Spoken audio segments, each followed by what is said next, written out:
আমি আর আমার স্টুডেন্টদের মধ্যে অনেক দিন ধরেই কথা হচ্ছিল যে একটা ভালো সিনেমা দেখতে যাব। কারণ হচ্ছে ওরা কোনোদিন এর আগে সিনেমা দেখতে যায়নি। কেউ কেউ গেছে, তার মধ্যে বেশিরভাগ জনই সিনেমা হলে কোনোদিন যায়নি। তাই ভাবলাম দায়িত্বটা নিজেই নিয়ে নিই। 25শে ডিসেম্বর আর দেবদার জন্মদিন বলে কথা। তাহলে খাদান মুভিটাই দেখে আসি।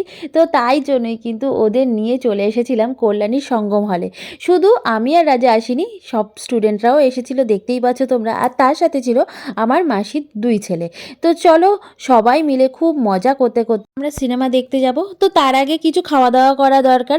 তো এখানে এই যে 25শে ডিসেম্বর কেক না খেলে হয়, তো প্রথমেই কিন্তু রাস্তা থেকে কেক কিনে নিলাম। যদিও আমি বাড়িতে দুখানা কেক বানিয়েছি, কিন্তু সেই কেকগুলো তো গরম গরম ছিল, সকাল সকাল আর ওদের জন্য নিয়ে আসতে পারিনি।